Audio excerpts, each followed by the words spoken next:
আয়াত 12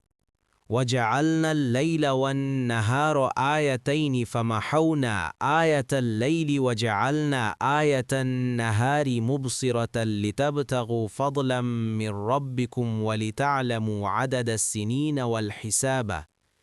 وكل شيء فصلناه تفصيلا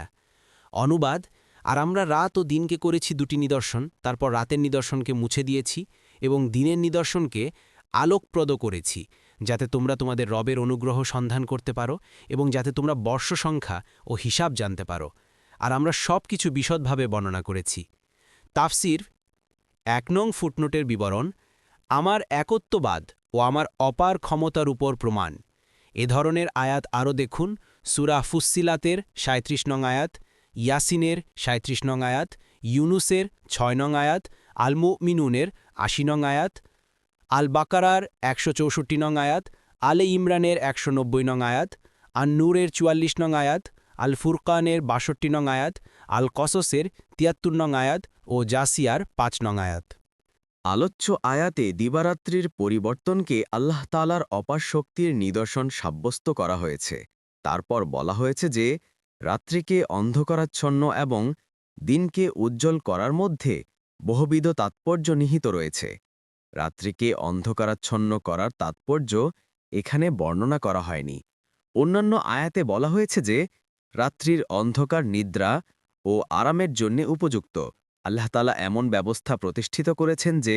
রাত্রির অন্ধকারেই প্রত্যেক মানুষ ও জন্তুর ঘুম আসে সমগ্র জগৎ একই সময়ে ঘুমায় যদি বিভিন্ন লোকের ঘুমের জন্য বিভিন্ন সময় নির্ধারিত থাকত তবে জাগ্রতদের হট্টগোলে ঘুমন্তদের ঘুমেও ব্যাঘাত সৃষ্টি হতো এ আয়াতে দিনকে ঔজ্জ্বল্যময় করার কারণ বর্ণনা করা হয়েছে যে দিনের আলোতে মানুষ রুজি অন্বেষণ করতে পারে মেহনত মজুরি শিল্প ও কারিগরি সবকিছুর জন্যে আলো অত্যাবশ্যক আয়াতে দ্বিতীয় আরেকটি কথা বলা হয়েছে তা হল দিবারাত্রির গমনাগমনের দ্বারা সন বছরের সংখ্যা নির্ণয় করা যায় এটা মূলত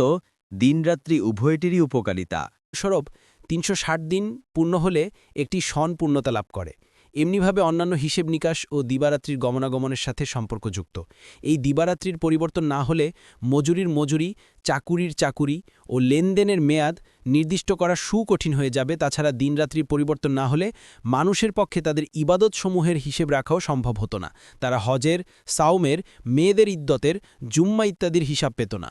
আদওয়া উল বায়ান থেকে সংক্ষেপী